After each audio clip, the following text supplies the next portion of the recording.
I'm going to go ahead and get started. Welcome to Behind the Stream STEAM Discovery with Netflix. I just want to briefly introduce myself and welcome you all in. My name is Adrienne Pruszinski. I'm the founder and program director for StarTech Global Academy, which is a nonprofit dedicated to STEM diversity. We're the ones bringing you Behind the Stream STEAM Discovery with Netflix. Behind the Streams is a series of free workshops for teens to discover STEAM education and Netflix career pathways, plus the resources to get you there. Now, you may be wondering, what exactly is STEAM? STEAM stands for Science, Technology, Engineering, Arts, and Math. STEM with the addition of arts. Now, when we say arts here, we mean the ways in which technology and STEM are used in the arts. For example, this presentation was made on a digital design app. Part of what we hope you'll find interesting today is all of the unique ways that STEAM is used in different types of careers. Now, before we dive in, I want to cover some quick Zoom etiquette. If you look at the bottom left corner of your Zoom window, you should see a microphone with a line through it. It looks like this, and it means you're muted. Now, we'd like everyone to go ahead and stay muted until the Q&A portion, but you're welcome to use the chat feature. On the bottom of your window, you should see the chat icon. Now, if you're joining us virtually, I'd love if you don't go ahead and click on that icon and say hi when the box goes ahead and pops up. Now, for your view, at the top right of your window is a view icon. There's a side-by-side speaker view, which will help you best see who's speaking. There's the standard view, which shows the presentation and participant cameras on top. And finally, there's the side-by-side gallery view, which shows the presentation with participant cameras on the side. Last but not least, just a friendly reminder that we are recording the sessions and translating them into other languages, so community members who are not here can still get all this awesome info. So if you know someone who might be interested that can't attend the workshops, you can share the recordings once we post them. Now, for those of you at the location, hopefully you are enjoying some free pizza. You may also know that the first 10 participants to sign up and complete the exit survey wins $25 Amazon gift cards. We are going to email those gift cards, so we do need your email address. Now, if you've already signed up, we've got that email address, you're good to go. At the end of the workshop, you'll see the exit survey, we'll match them up and we'll send you your gift cards. If you have not signed up, don't worry, we can still get your email either in the chat box or in the exit survey. So please just stay for that exit survey. All participants who show up at the location can get a swag bag, and there's super fun prizes inside that. Now for our agenda today, we covered the intro and Zoom etiquette. Our other topics are why STEAM from our workshop leads, the Netflix STEAM story from our special guest speaker, and a Q&A panel with our special guest speaker and our workshop leads. And then we'll finish with that very brief exit survey, which helps us improve our workshops. It finds out if you like to be matched with a STEAM mentor, and it also helps keep these workshops free. So with that, I'm going to go ahead and pass it off to Zeba and Kira and Anovi, our workshop leads. Hello, everyone. My name is Zeba Kanchi. I am lead intern for this workshop. I am from Seattle, Washington. I went to Tai High School. My dream is to become a doctor. I got interested in STEM when I was doing volunteering work at hospital during high school. In the left picture, if you guys can see, is me volunteering at hospital. In the right picture, it's me presenting at T-Mobile during my Tech Bridge field trip. My dream is to become a doctor. In my free time, I like to cook and binge watch Netflix. I'm also working on my associate's degree at Holland College. With that, I will pass it over to our IT intern, Kiara. Thank you, Zeba. Hi, everybody. I'm the IT intern. So my name is Kira. I go to Olympic College in Bremerton. So I'm currently a computer science student, and then I'm prepping to transfer to a 4-year college. And then when I'm not, coding and trying to get my degree, I'm hanging out with my husky puppy, Lucy, over here. She's a German Shepherd Husky, so we're always going to the beach and she's running around like a maniac. But yeah, I hope to one day become a math professor and build apps and technology kind of for education. So yeah, and I'll pass it over to Anobi and she can introduce herself. Hello, everyone. My name is Unobi Chandler. I am the workshop intern. I currently attend Seattle University, and I am majoring in psychology. I first started getting into STEAM careers by going to like Boeing at 10 years old and doing the STEAM workshops there. So just kind of getting my interest in STEAM, just like how you guys are with these workshops. And I also did a program. I went to Garfield High School. And I did a program called Running Start, which helped me jumpstart my career and my interest into psychology. And some other programs that helped me in the picture are the Y Scholars Program, who provided me resources, as well as the College Success Foundation, who provided me scholarships. So it's really great to get connected with foundations like that.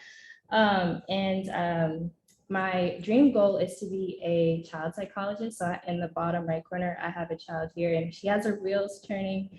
And like outside of school, I like dancing. So here's a picture of me with my dance team. Thank you. Nice to meet you all. And I'll turn it back over to to Zeba. Thank you, Inovi. So now you guys might be wondering why STEAM? There are hundreds of different STEAM careers. We will explore some of them today. There are also many different pathways to a career in STEAM. You can choose the one that fits you best. Something to note is that in the US, STEAM jobs are growing at twice the rate of non-STEAM jobs. So there will be jobs waiting for you in STEAM when you finish with the high school. Also in the US, the average pay for STEAM jobs is twice as much as the average pay for non-STEAM jobs. Now let's play a little game. When you hear STEAM, science, technology, engineering, arts, and maths, what careers comes to mind? Let's see what careers we can guess.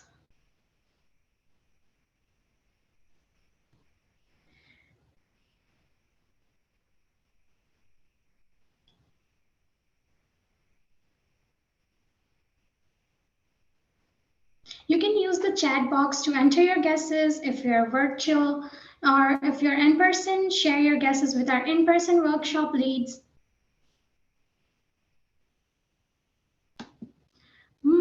Computer game maker, software engineer. Thank you, Marvin and Adrian, for sharing. Does anyone have any other guesses? Game design. Anyone in person wants to share any guesses? Oh, sorry, we were on mute, but they had some great guesses. Oh. Does anyone wants to share? You're mute again, Kira.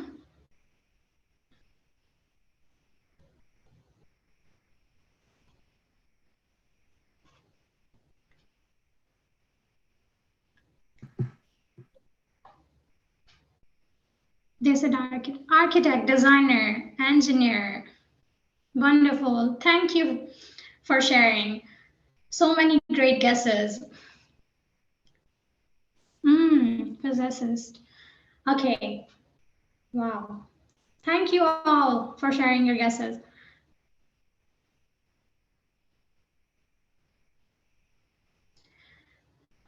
So one thing to note is that STEAM is diverse. It's not just scientists and engineers. It's so much more. This top image shows a man and a woman in a biotech lab. Very science, right? This bottom image shows a man and a woman in a music studio, and they are using digital mixing equipments. Ooh. These are both STEAM careers. Now, there are hundreds of STEAM careers today. We just wanted to try to highlight a range of careers to get your wheels turning on what's possible. Now, here are some science-based careers related to health and wellness. Health and wellness, dentistry, nursing, pharmacy, and medicine, lab technician, counseling and psychology, physical therapy, and fitness.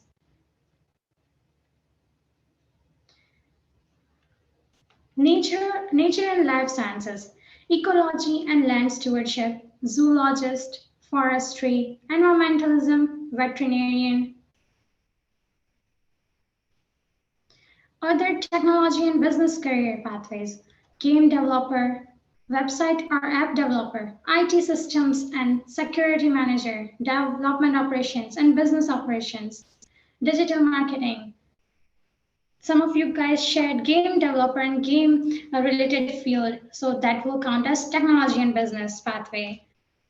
Media and arts, graphic designer, multimedia artist, digital animator, multimedia creative director. Entertainment and audio visual, director of photography, videographer, visual effects technicians, audio engineer. Another cool thing about STEAM is there are multiple pathways to get to the career you want. Virtually all of the careers require a high school diploma or GED. So that's step one. With 1 or 2 years of education or training after high school, you will usually end up with a certificate or associate's degree.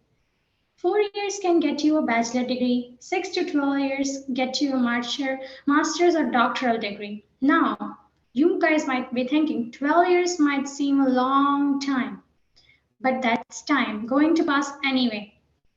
Where do you want to be in 12 years?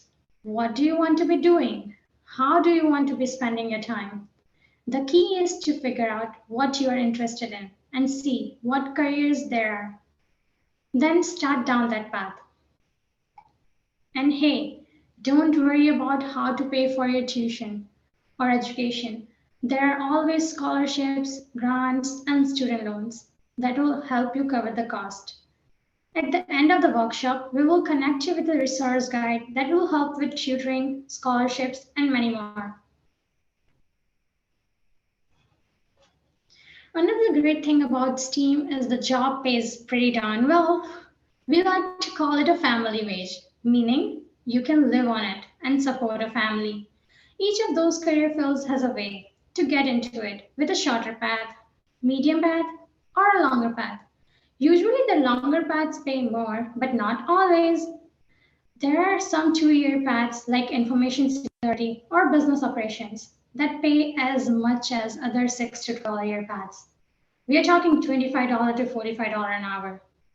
So it really depends on the specific career. So key takeaways. Firstly, there are many diverse careers in STEAM, all the way from engineers at Boeing or SpaceX to life sciences and multimedia artists.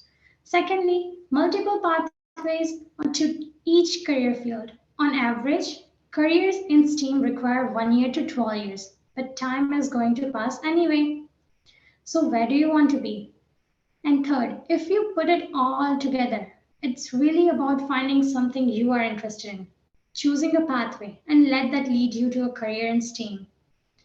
Lastly, it's important to remember that any job also has ongoing training and education, so you can always switch pathways or career, or you change your mind. Now, I want to show you the resource guide I mentioned. We're creating a guide for each workshop location with a list of resources, including advising, tutoring, computer labs, study spaces, free Wi-Fi, food, workshops, and so much more. You can find it via the link at the bottom of the page, or you can switch. If you ever forget it, you can always just go to steamdiscoveryproject.org and the resource guide links will be there in the menu. Here is an example of what the resource guide looks like. While you guys look at the resource guide, I will put the link in the chat for you guys.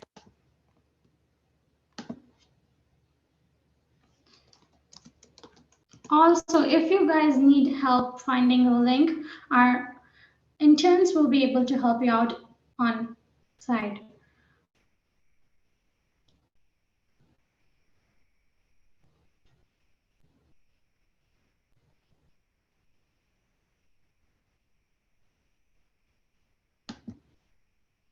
I'm just putting the link in the chat, guys. Thank you for waiting.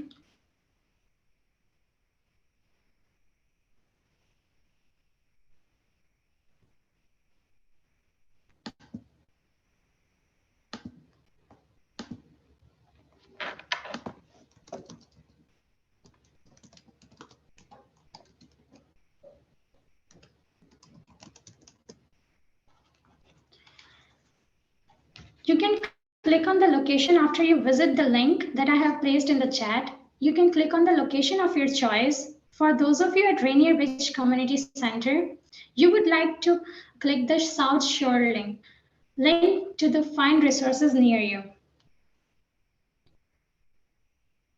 And it will take you to a customized list of support resources curated just for you guys. Here is an example that we have on screen. Now we have our Netflix guest speaker before we will move on to our Q&A panel and your chance to win more gift certificates. Our guest speaker today is Marvin Ojuang, an engineer manager at Netflix from the web member platform team. Now I will pass it on to Marvin.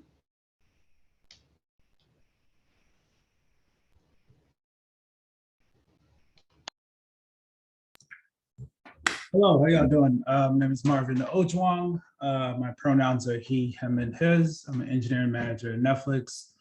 I lead the web member platform team. I'll describe what that means later on. My contact information is on the slide.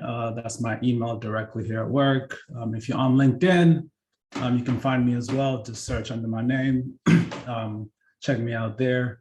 If you're on Twitter, I'm not really on Twitter that much, but I do have an account. So if you want to hit me up, that'd be cool too. I will put my IG and my other socials, but they're kind of private right now. I gotta keep that, separate from work and all that good stuff. But there's multiple ways that you can, can get to me.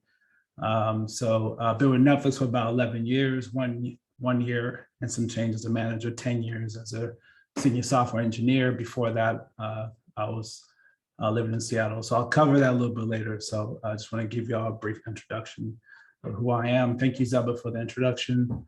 And looking forward to talking a bit about myself, what I do at Netflix, and also just to talk about my journey. So I hope we're going to have a good time.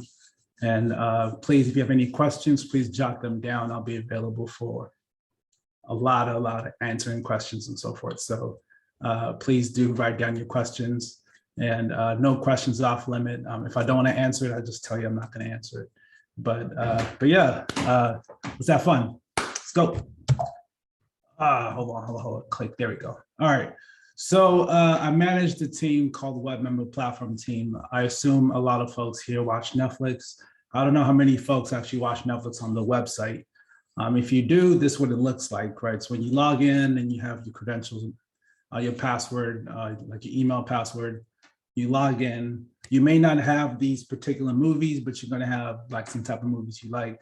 So I manage not the whole site, but I manage part of this site. So to use an analogy, if what you're seeing was your skin and your clothes, I would manage what would be your organs, like your muscles, your what's underneath that. So to put it in tech terms, what you see is what we call a user interface, but what drives some of that stuff, like information and some of the building blocks that we use to make sure you got that UI, my team manages some of that. So it's around infrastructure, well, not infrastructure, around like architecture and platform integrations. If you don't know what those are, please ask me, I'll dive in a little bit later. So roughly, I'm one of the managers that manages Netflix.com. So after you log in, my team handles all that stuff. As far as just to give you a scale as far how big Netflix is, we operate all over the world with the exception of China and a few other countries that are sanctioned by the US government. Currently right now, we're not really operating in Russia because of the war, but we're everywhere. So my team, along with some of my partner teams, are responsible for Netflix.com across the world.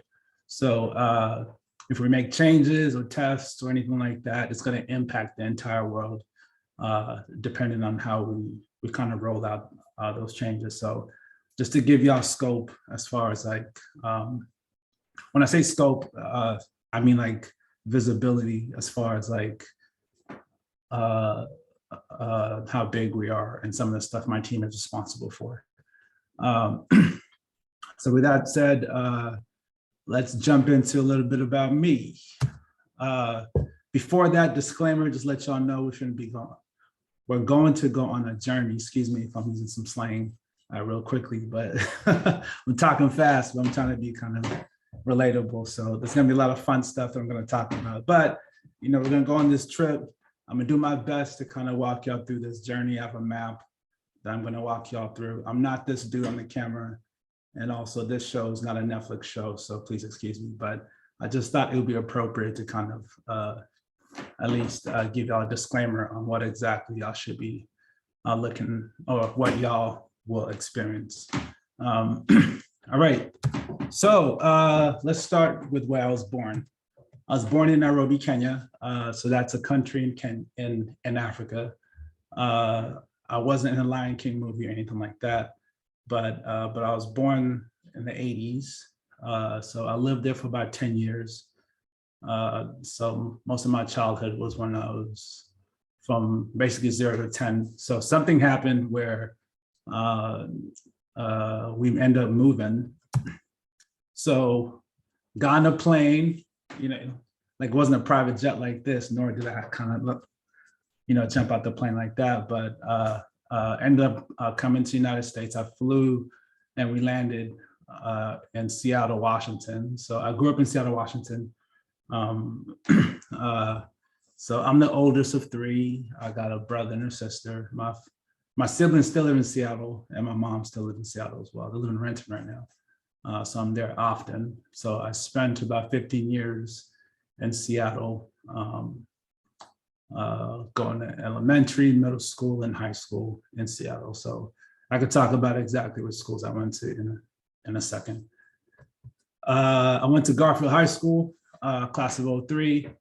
So from 99 over to 03, Bulldogs. Before that, I went to Meany Middle School. And then before that, I went to Cooper Middle School in the West Side. So I live in West Seattle, but I used to take the bus from West Seattle all the way through the bridge. I went to Garfield High School. So that's the high school I went to. So during high school was when I got introduced to tech. So my mom used to be, or still is, I should say, she's very education forward. So that means like she didn't want her kids to just be doing nothing. And, she wanted them to always get A's. And given that I'm the oldest, she was tough on me. So she made sure I was in every single program, running Start, Upward Bound, and a bunch of other things. But there was one program that actually changed my life when it comes to what I want to consider for college. And that was Technology Access Foundation. I don't know if most of y'all are familiar with that program, but it's led by Trish Zico. I believe the website is techaccess.org. So I'm an alumni of that particular group, but that's the actual organization, similar to this organization, where I would go every single, I think Tuesdays and Thursdays after school, and they would teach me how to build websites. Like we would learn how to build websites. And so for me, I didn't know that there was going to be an internship at the very end, but I happened to like what I was doing. Like there was an interest. There's a bigger story behind that, but I got really excited to build websites. So that summer, I got an internship at Microsoft. As a high school intern, I think I was a sophomore or junior, one of those two. I think I was a junior. Yes, I was a junior when I got my first internship, but I came back the year after. And, I wasn't as excited as the founders of Microsoft, but I was really excited because it exposed me to a life that I didn't think I was I was ever going to see. Like you hear a lot about Microsoft and it being in Redmond and Bellevue and so forth, but if you just, you know, from your house to school, all you know is just maybe like the bus lines and the school bus, your friends, and maybe like school. But I was exposed to this other world, which is really just down the street of, you know, tech and so forth. So when I was working there, I was just surprised. I was like, man, this is not what I thought working in corporate would look like. Like, you know, my manager had Hawaiian shirts and sandals, and, you know, like I wasn't wearing a suit to work. There was hella snacks and drinks, and, you know, it didn't feel like work. So I became really interested in what exactly does it take to be a software developer. And also I was using a lot of the skills I learned in the TAF program, like building websites and so forth. So it was a great internship just to get my curiosity up. So I did that for about 2 summers. So by the time I graduated from high school, I was pretty solid on what I wanted to do.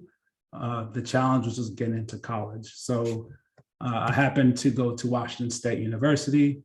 So when I went there, I already had made up in my mind. I was just like, oh yeah, this is gonna be cake. I'm gonna just continue what I was doing in TAF. And so, so when I was doing that, when I got there, I certified as a computer scientist or offered a computer science major. And at the time I wanted to double major as information management systems. At the time, the counselor was like, yo, that's a lot. You're gonna be doing a lot of different things, but probably should just focus on one degree. So I chose just to stay with computer science.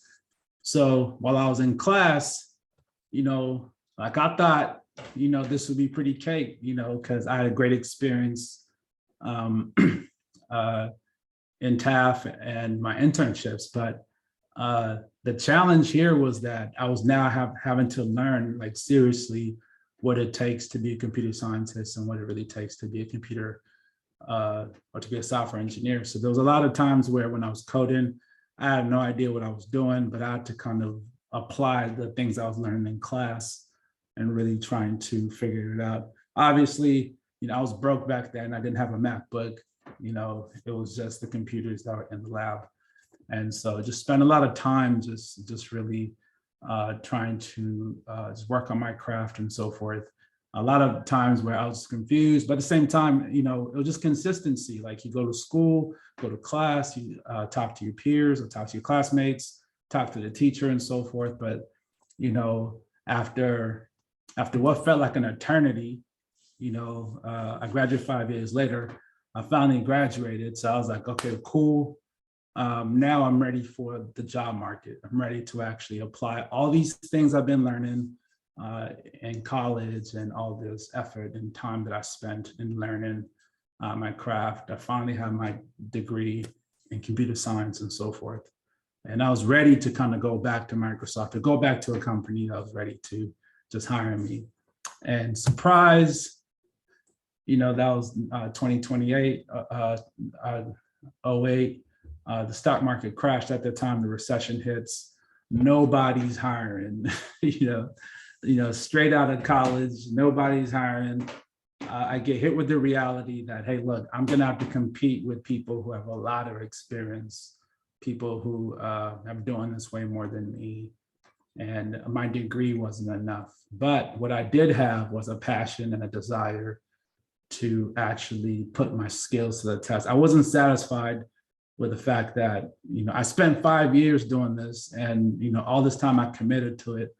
You know, I was determined to make sure that at least I got a chance to apply and test some of these things out.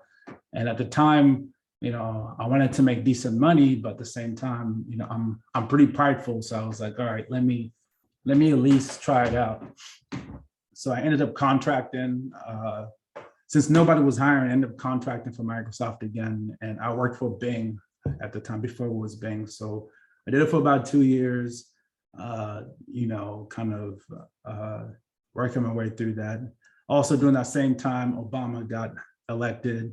And, you know, this was me just, you know, burning the midnight oil, you know, late at night, trying to work on my craft because, you got to have a certain dedication when you have a career or you're chasing after something. It doesn't end with school.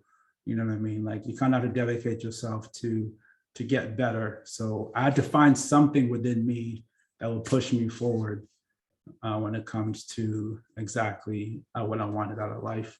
And for me at the time, the only thing I had was what I learned in school, and I didn't want to lose my job. I wanted to at least apply myself. And so I did that for a number of years. And then it came time for me to look for another job, because until then, I just spent all my time in Seattle, or really Microsoft, really. That's all I knew. I didn't know Google. I didn't know all the other stuff, even though Amazon is in Seattle and Boeing is in Seattle and a whole bunch of other companies are in Seattle. All my experience was all with Microsoft. So and I didn't want a contract. I wanted to actually get a full-time job and, be like a full-time employee for one of these big companies or whatnot. And so I applied to a whole bunch of different places. And it just so happens, I ended up applying for Netflix. Really, Netflix reached out to me because I had just created like a LinkedIn profile. And that story in itself is another story. It's a really long, complicated story, but very interesting how I ended up in Netflix. But when I interviewed for Netflix, I got the role. This was back in 2011. So I don't know how old most of y'all are, but that was probably a long time ago. That's about 10 years ago. But that move required me to move to California. So I moved to the Bay Area, and I've been working with Netflix ever since.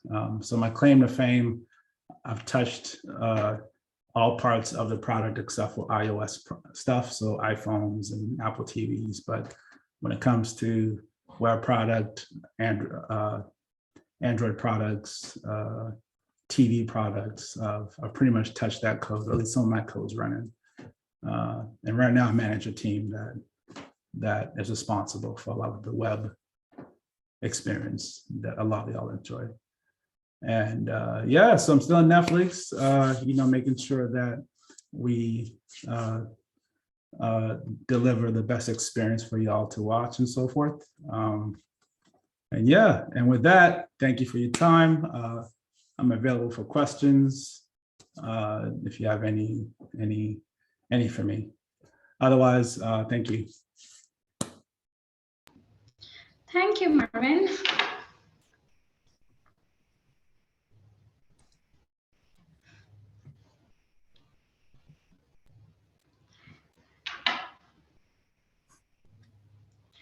So we will now transition to the question and answer period. It's a fun time. Ask a question, win a prize. To help the get ball rolling, we have more Amazon gift cards to give away while supplies last. If you have any questions, you can physically raise your hand and we are watching the cameras so we can see and call on you. Or you can type the word question in the chat and we will call on you. Or if you prefer, feel free to type the full question into the chat box. For our panelists, we have the STGA workshop interns and our Netflix guest speaker, Marvin, who you're already a bit familiar with. Now we are ready for the questions.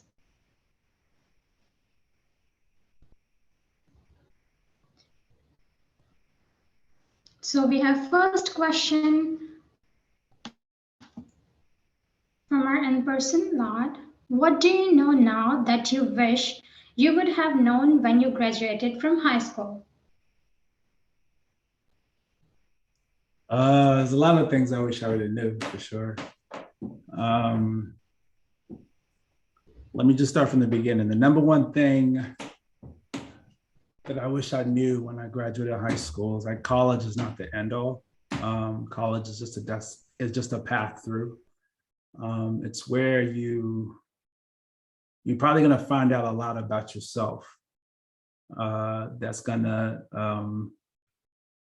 really dictate who you become, right? You may meet your best friends or meet people that you'll be friends for a lifetime.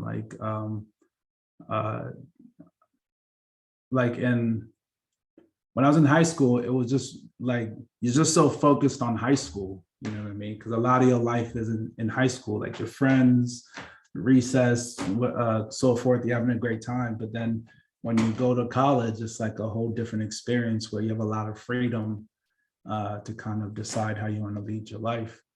And so at the time, I wish I knew back then that, to enjoy it more, because like the first like 3 years, I was just really focused on school, just because like I was just doing the same things I was doing when I was in high school. But then my last years is when I was like, all right, Marvin, start to enjoy this a little bit more, because once you're done with college, you'll never ever, well, not never ever, but like college is probably one of the last places where you're gonna have people roughly around your age to interact with at that particular number. You know what I mean? Like they go to schools like 30,000, 20,000. They are roughly like your age at that time. Once you graduate, you're dealing with grown folks, like you're dealing with folks who are 10 years, all that stuff. And they may not have the patience that, let's say, your friends or your teachers or your colleagues, not colleagues really, but like, your classmates may have with you, you know what I mean? So enjoy it. Like you're definitely not going to experience that type of life after college,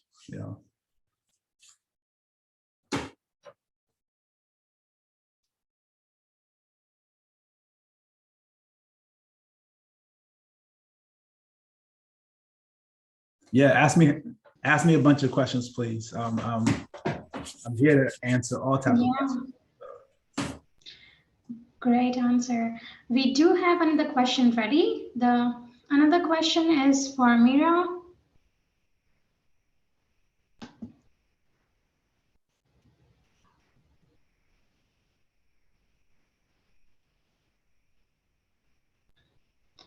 So the question is, do you really enjoy your job? Yes, I do. I think like the keyword here is enjoy, or really there's two keywords, there's enjoy and job. Like, I think it's important for everyone to understand what drives them. Like for instance, if you're gonna go pick a major or anything like that, right? You want to pick things that you're passionate about, because you're gonna spend a lot of time in it, right? And I'm not saying like it's all gonna be fun and you're gonna have a great time and all that stuff, but something has to push you more than just the money, So for me, it's I like solving problems, and I like doing something that other people find interesting and cool. So for me, it's like building a website was fun for me, because I solved a problem that was challenging, but the reward I got out of that is like you get to see a website and people get to interact with it and play around with it and so forth. So yeah, I do enjoy my job, but things change, but yeah, I do enjoy my job. Wonderful. You're ready for the new question? Go ahead, shoot, I'm here. Okay, so a question is from student in person. They're asking, how can I find opportunity like internships, scholarships, programs that aren't expensive? I'd say first things first, leverage programs like this. So there's a lot of people in these programs who volunteer their time to want to give back to the community, and they often are connected with other people or other organizations who have opportunities like that. So in part, it takes you, one, showing interest, like you want to actually pursue something. Like an internship is, whether it's paid or not paid, it's basically you get the opportunity to basically learn about the craft, and people are more inclined to help out if they see that you have an interest. So one, you have an interest. Two, take advantage of the opportunities that are available right in front of you, like this program. Even like for me, for instance, if you want to connect with people who are in the industry, friends and so forth, and be open that you're looking for internship, you're looking for a scholarship, you're looking for a program. Be very specific. Like if you don't want it to be expensive, just say, hey, look, I'm looking for internship that's not expensive. I'm willing to even work without getting paid if I can actually learn this, right? So it shows the interest, it shows that you actually want to learn a craft, and you'll be surprised what opportunities open up in front of you. I would love to add on to that. Marvin is absolutely correct that StarTech Global Academy does help out with that. That's what our mentors help out with also. And so if you sign up in the end for the exit survey for a mentor, your mentor can help you look for scholarship opportunities, volunteer opportunities, internship opportunities, and so can I. That is what we do.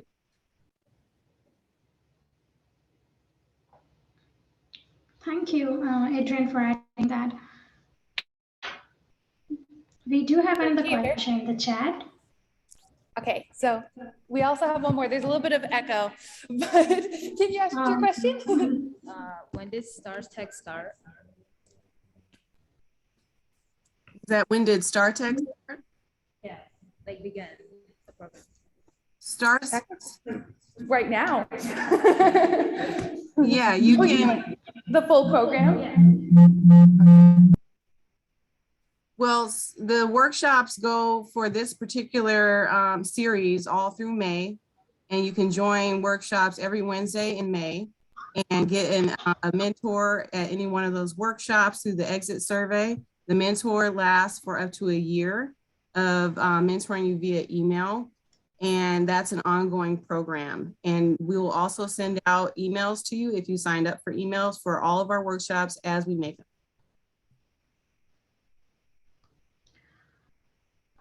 Awesome.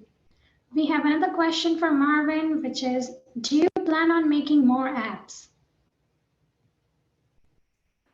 Yeah, I mean, I'm a trained computer scientist, but I've been doing software engineering for the last 10 years. I don't think I'll ever stop making apps, maybe different type of apps, but I think my passions right now are around just, trying to leverage some of my other strengths and my experience as well to help folks either thrive in the industry or just be more of a leader in the industry. It's one thing for me to make apps and so forth. I can do that. I've been doing it for the last 10 years, but it's another thing to kind of take my career to the next level, to try to, have more impact and more influence. So at least folks like y'all can also be in a position to make apps as well. I'm getting older, so, I can't expect to make apps until I'm 50. I'm after, and I'm not 50, by the way. I'm a lot younger than that. But I've just been doing it for a while. So the short answer is yes, I do plan on making more apps. But right now my focus is on empowering people, building teams and organizations that are in a position to hire folks who are younger than me and to build apps as well. Wonderful. Okay, We're so we have excited another to see. question over here. My question is, what is the best / your favorite / most fun part of your job? Great question. Ooh, I have a lot of fun stuff. I like the perks. I like the perks that I get for work. So those are great perks. I got unlimited vacation, a bunch of different things. But I think the best part for me is that I'm actually changing the world. Like when I joined Netflix, I had no idea exactly how big Netflix would be. At the time, I just needed a job that wasn't a contracting job, that a job that I really wanted to be, or want to join a company that really wanted me to be there. and I felt like a team that I can actually gain some experience there. So right now, the most fun thing is just seeing what I've accomplished with some of the folks at Netflix when it comes to just how big it's become. And also just make, the fun part is just knowing that a lot of people enjoy my work. Like I didn't do it by myself, but, I did it with a team of people who also have the same passion. So that's like the fun part for me is just to see Netflix become a big thing. The more personal things are around like, I got a lot of flexibility and freedom to kind of come back and talk about my experience and share some of the things that I've learned with y'all. Great answer. We have another question here. Hi, I was wondering what do you think this jobs in this industry are gonna be changing in the future? Like, I don't know. Yeah, great question. So if I understand your question correctly, like, are you asking me my thoughts around how jobs will change in the future?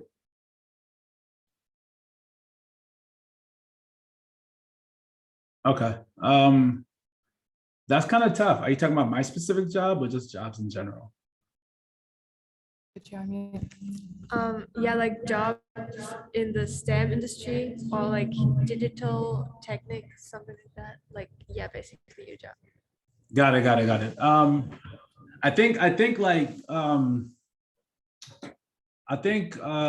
So let me backtrack. So being a person in STEAM is really about creativity, right? So you can't replace your brain with a machine, like the first thing you learn, like when you're actually writing code, is like you learn that the computer is a very step-by-step thing. Like it just follows instructions, right? So it's up to you to tell the computer how to, or the program how to do certain things, right? So it's very much driven by your creativity and how you see problems, how you see solutions, and how you want to basically solve problems using like your creativity. So technology, we keep on getting better. We may be able to do more things that we could not do 10 years ago or we can't do now.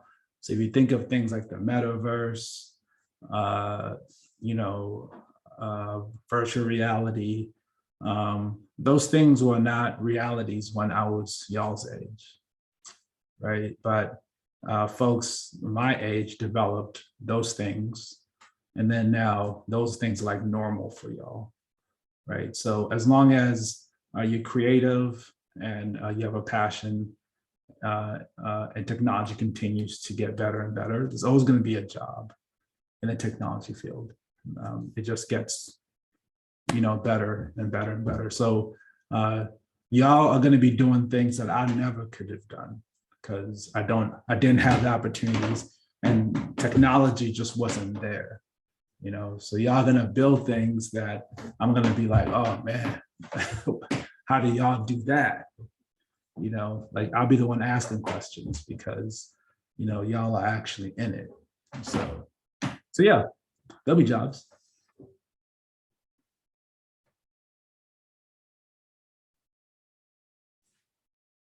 Okay. Why are you passionate about engineering?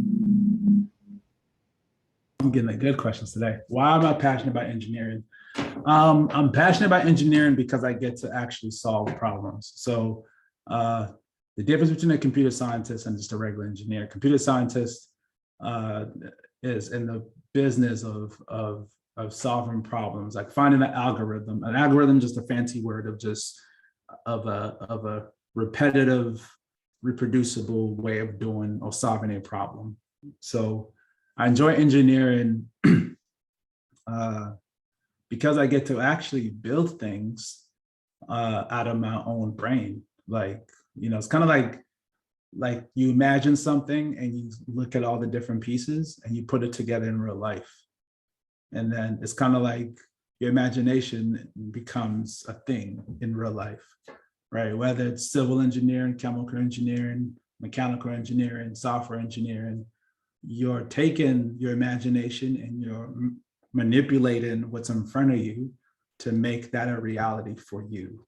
So it doesn't got to be perfect. Like in my world, we call those models. Like, you know, a reality is way more complicated, but you can make a model out of it, or you can simplify reality in your mind and engineer something that's similar to reality to solve a problem, right? So I actually enjoy engineering because you can do that, right? Like you can actually engineer that, you know, and it's kind of challenging too. It's kind of fun to solve problems. Like, have you ever solved a puzzle that's like, I can't solve this Rubik's Cube or whatever, y'all, or some game or something like that. Like you're trying to beat this level, or let's say like you can't clear the first level boss and you finally beat the first level boss.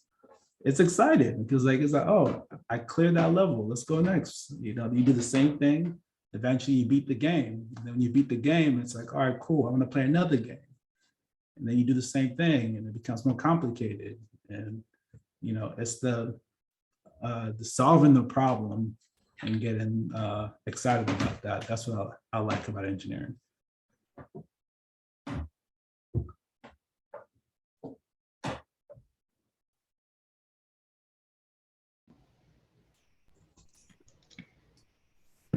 My question isn't actually related to engineering. I was just curious how you felt or how you went through your move when you moved from, I think you said Kenya to the United States. Yeah, definitely. Actually, thank you for that question. So I was 10. A lot of things happened to me at that time. So my father passed away that year, and that was also the same year that we were moving. So it's me, my mom, and my two siblings moving to Seattle. So as far as how I felt, back then I didn't have the language to kind of think through some of that stuff. Now I do. Like, it's kind of like being in a new place. You don't know where you are, new friends. I remember living on 29th and Jackson in the city, and I went to Laurelhurst, and that was the first time I had to walk like 2 blocks, catch the school bus. I think it was on 30th or 31st, and then go to like Laurelhurst for a second before I moved to West Seattle. But I just remember just realizing like I'm not back home and I'm in a new place, but I didn't know how to process all those things just because a lot of things happen so fast, right? So, but back then, my number one thing being a kid was like, I just want to make friends, you know? So I just wanted to make friends with folks that wanted to be my friend. And I was able to do that, but also it was just an adjustment period for me, having to, you know, make new friends in a new place, have to understand different ways of living. I spoke English, but it was more like the Queen's English, you know, so I had like a funny accent. But like, you know, but yeah, that was a tough time for me back then because I had to adjust, and I'm the oldest. So I had to kind of walk this path that my parents wanted me to walk, so my siblings can actually know how to deal with that. But yeah, I managed.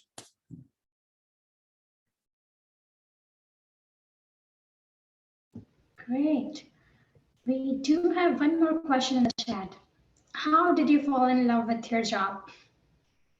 That's a strong phrase, falling in love. How do I fall in love with my job? Let me see. I think I got rewarded for my. That's tough. It's a common, because it's not the money per se. Like, you know, let's say if you get paid, whatever, that's fine. But like, you can get paid and hate your job.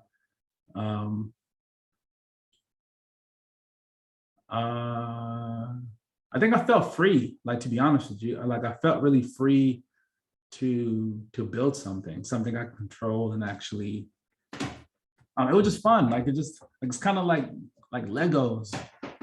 Like, I don't know if y'all played Legos or anything like that, or like games, but for me, it was like, Yeah. you know, like like I fell in love because it was kind of like, it was a problem where I didn't know the solution.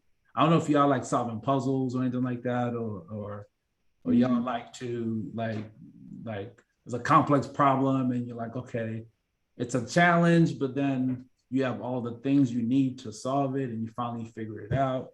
It's kind of like a little adrenaline rush, or it's kind of similar to sports, you know what I mean? Like you play the sport and you get a touchdown, or you score the buzzer beater or something like that, or like you feel like you accomplished something after working so hard to solve a problem.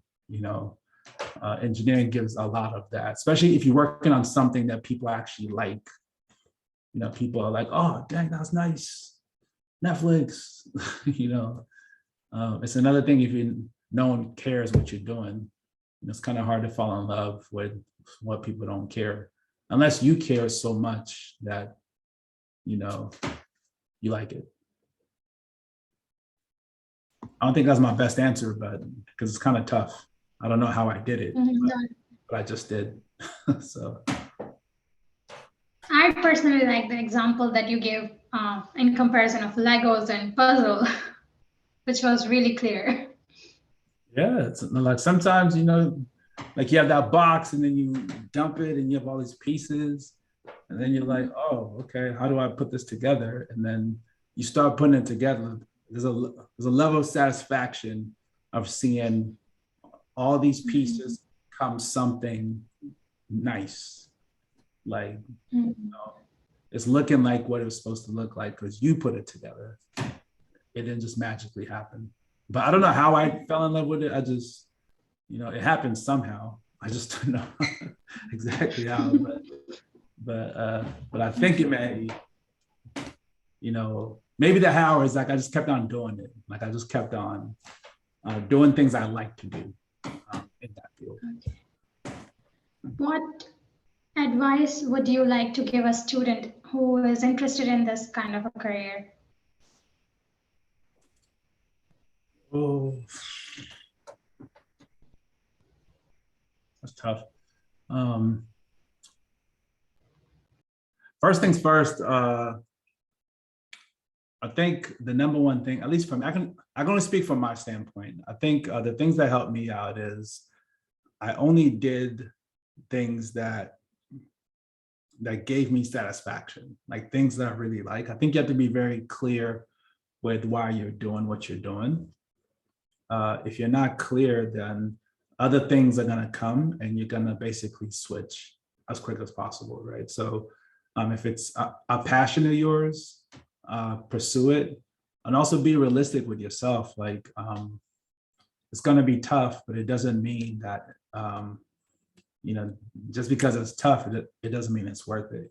Like you have to be very clear with exactly why you want to get into it.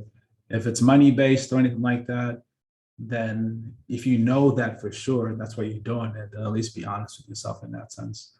That's number one. Number two, buckle up.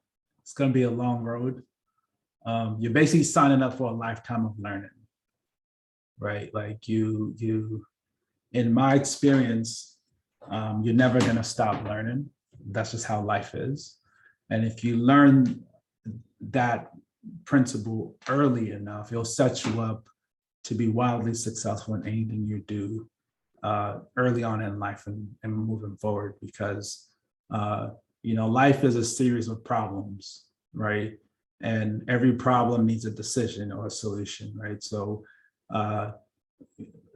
your task for as long as you live is going to be to make one decision after another, right? So even if you make a bad decision, how do you get over a bad decision is make another decision, right? Like a good decision, and sometimes you won't know it's a good decision until the very end, but you have to keep making decisions moving forward. So just buckle up, you know what I mean? Like it's one of those things where, there's no shortcuts to this. You just gotta trust yourself, trust your gut, trust what you like to do. If it's giving you that feeling, like a satisfaction feeling, trust that, keep moving forward.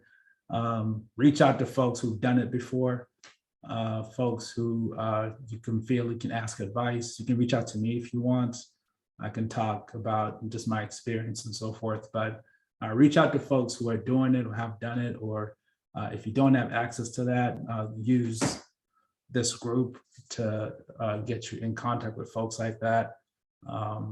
A big thing that changed me was just seeing other people that did it. Like, I need to see people do it. So my internship at Microsoft really changed my life in a sense. I saw people doing this, and making a living out of it. And they were not in suits or anything like that. Like, it blew my mind to see my manager in shorts and sandals and Hawaiian shirts every day, and like, he wasn't like this suited up person, he was just a regular, like, even for me, I'm a manager, but I have like my jeans on, I'm hanging out, I get to work in my kitchen, but at the same time, one, trust yourself, two, buckle up, and three, find people that have done it before, because they will help you get to where you need to be if you ask questions. Oh, sorry. And fourth, be curious.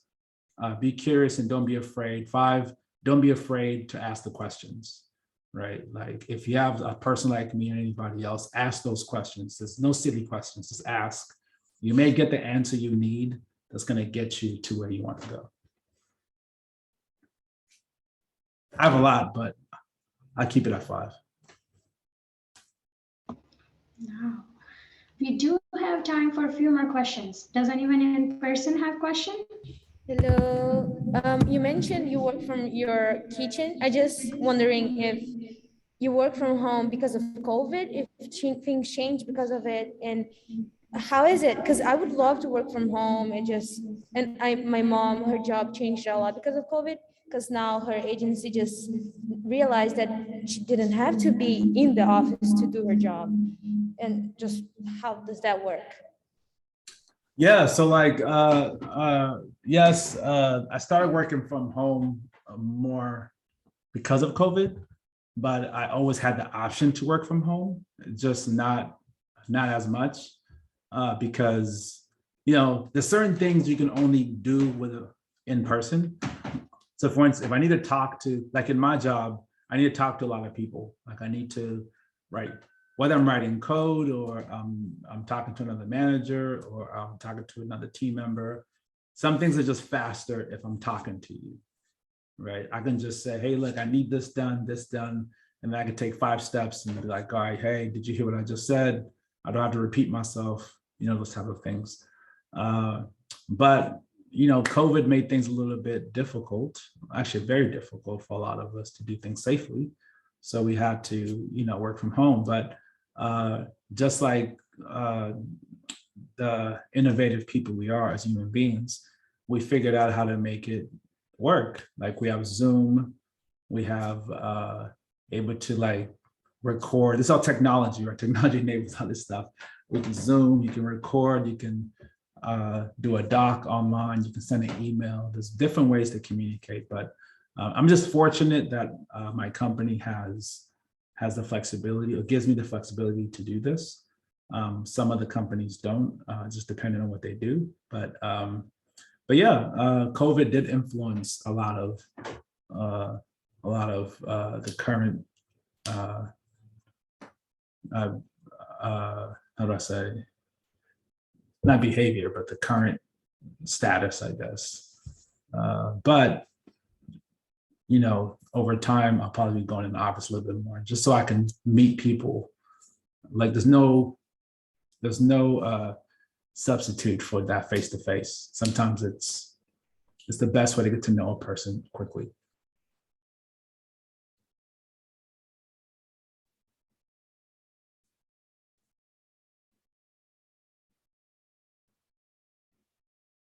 Here.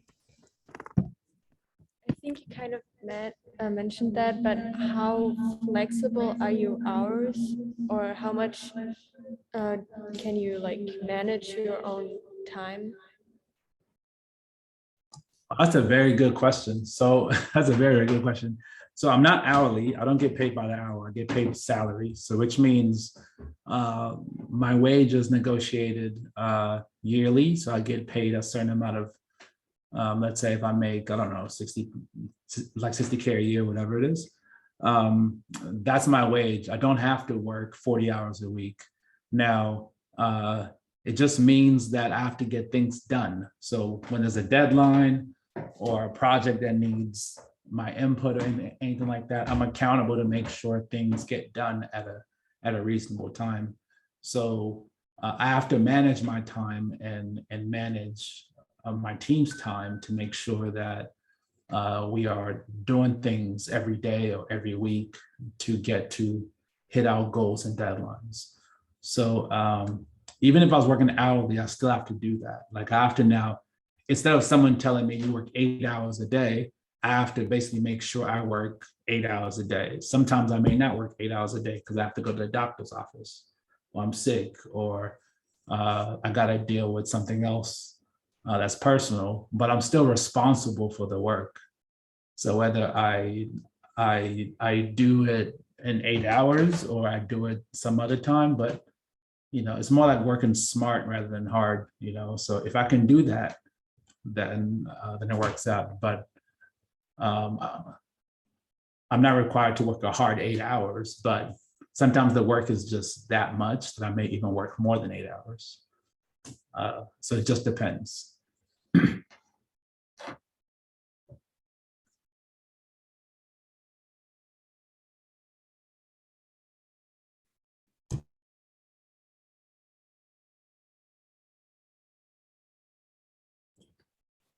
I know your job has a lot to do with like creativity, but I was wondering like what your workload is.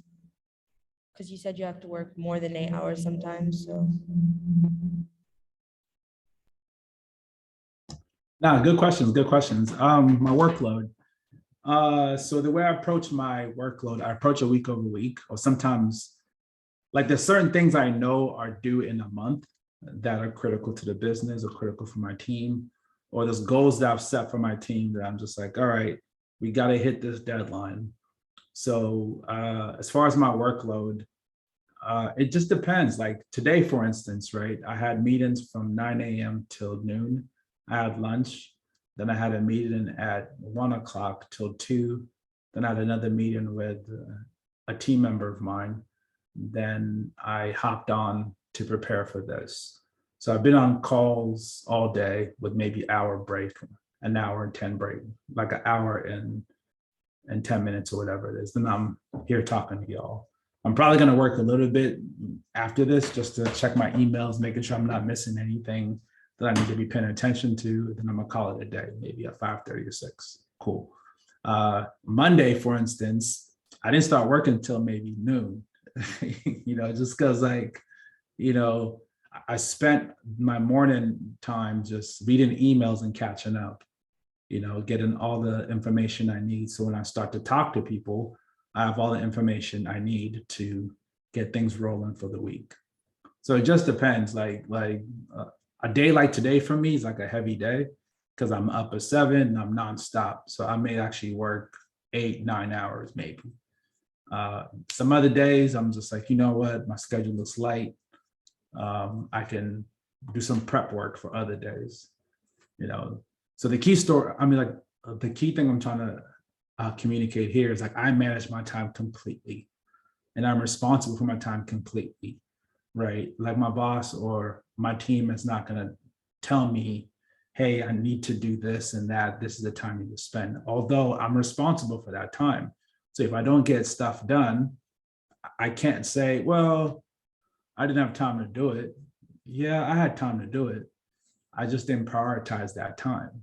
That's the conversation that people have with me. It's like, or I have with my team. It's like, you have the time to do things, but did you prioritize that time?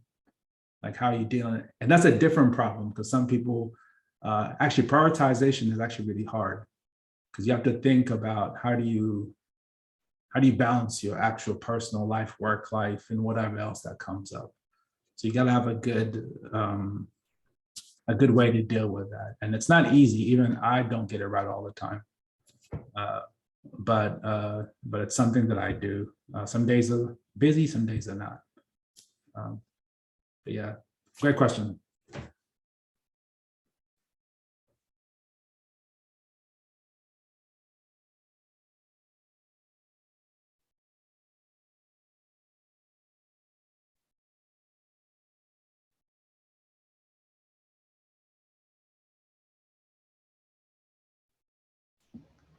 Do we have any questions?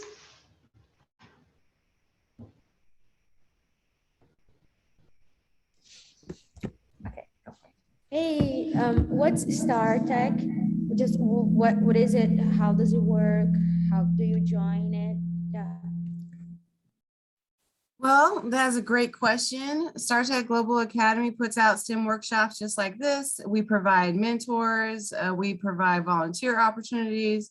We walk you through getting other volunteer opportunities and internships, creating resumes and scholarship opportunities. Our whole goal is to help you on your education and career pathways to STEAM. And so you can, at the end of this workshop is an exit survey. And the way that we track you and can help you out is when you fill out the exit survey, you give us your email. That's also how you get your gift cards. And we email you gift cards. And we also will email you if you're interested in a mentor, your mentors will email you and say, hey, and introduce themselves. I'm your mentor. I'm available via email. And they'll ask you a few startup questions to see how they can be of assistance. And so that's how it works.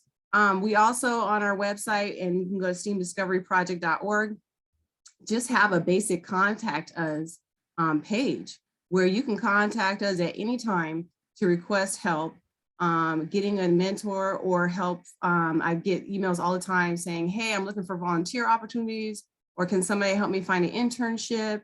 And they give me a little background on what they're looking for and how old they are, school they go to, et cetera, et cetera. And we do our best to match you with a mentor that has a career that's in your interests. And then we move forward with that. And so that's what StarTech Global Academy is all about, is it's a support system for you in terms of pursuing STEAM education and STEAM careers.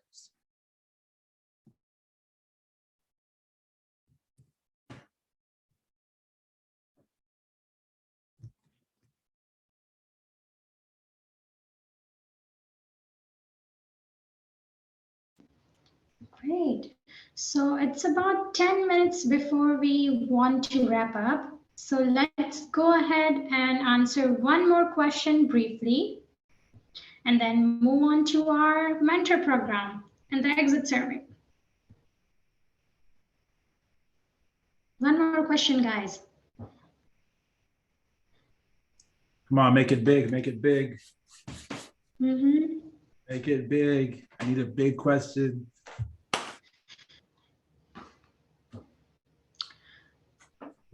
Okay. We have a question. How would you like to spend the rest of your career? On a beach. And people are... On a beach with a lot of money. No, let me see, rest of my career. Let me see, that's, man, this is interesting. So like, I'll be honest with y'all, like you either have to really, really love coding to code all your life, you know, but over time, you know, it's just be realistic. Like as you get older, you know, you're not going to be writing code as much, but you're going to be maybe deciding or designing how people should actually how technology should move, you know, like you're probably gonna be in positions like I'm in, or even probably higher, where you're actually responsible for hiring engineers and working with programs such as this to actually help move the industry further. But personally, I mean, me personally, like, you know, over time, you know, I did my due diligence, I put my time in, You know, I'm trying to be in the beach somewhere, relaxing, enjoying the fruits of my labor.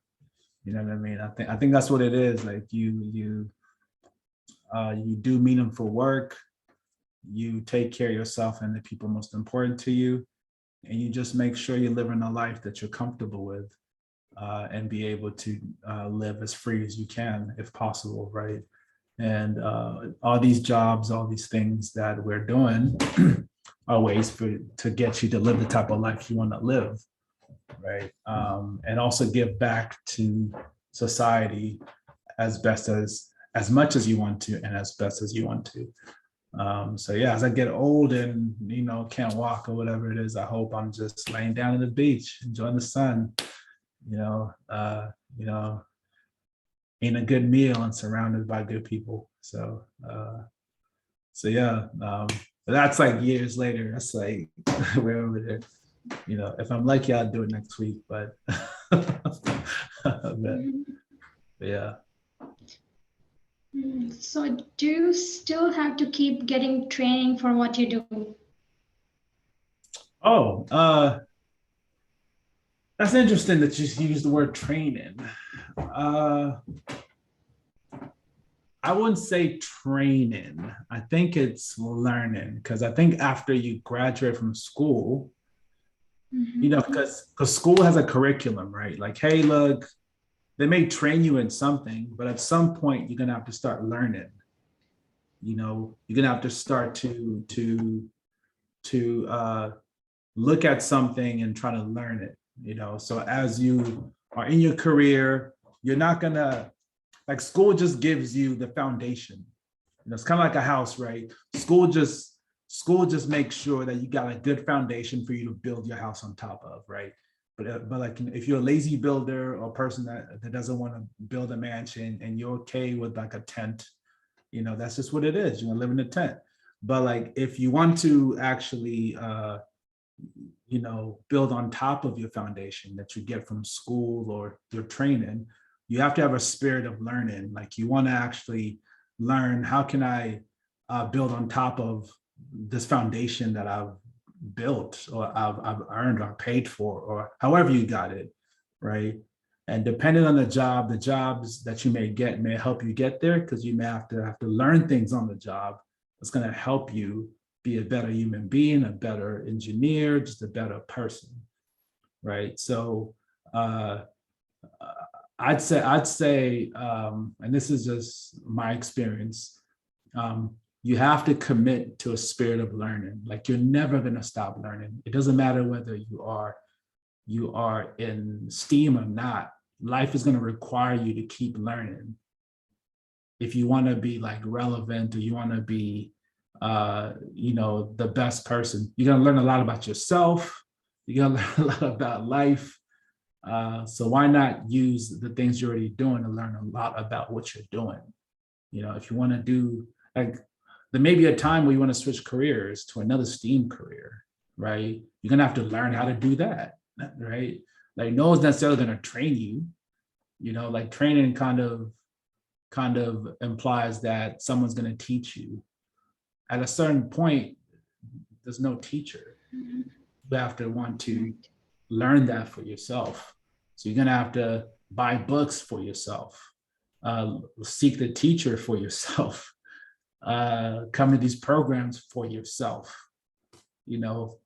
Like, your mom is not there, your parents not there. At some point, you have to start thinking about, what do I want and how do I get that? I think that's the difference between training and learning, because at some point you want to kind of get to the point where you're looking for informational things to help you get better. Wonderful. Thank you so much, Marvin, for wonderful advice and all the answers. Thank you so much. Now is the time. Mentors program that we were talking about earlier. Now we will be talking about that a little bit. So mentors cannot only advise you on your education and career pathways, but they can also be job references and write a letter of recommendation for you. Interested in a mentor. Are you interested in a mentor? Don't miss out. Let us know in the survey and we will have your mentor reach out to you via email. I will be posting a link to our survey in the chat, and our interns will be also helping you out in person. Note that the link is case sensitive, so please use the all lowercase. Now that we promised you $25 Amazon gift cards after completing the workshop, to get the $25 and also get matched with mentors, please use this link to take the exit survey. I have already pasted the link in the chat, and our interns will also be able to help you out in person. Survey only takes a few minutes. Make sure you enter the link all lowercase. Kiara and Inovi are there to help you again. Once you see the confirmation screen on the survey, then you're done. You can go ahead and exit the meeting. Don't forget to check out steamdiscoveryproject.org for more workshop every Wednesday through May 25th. The survey link is also posted there. And finally, see our online resource guide. Thank you so much for coming, all of you. Hope you have a wonderful rest of the evening.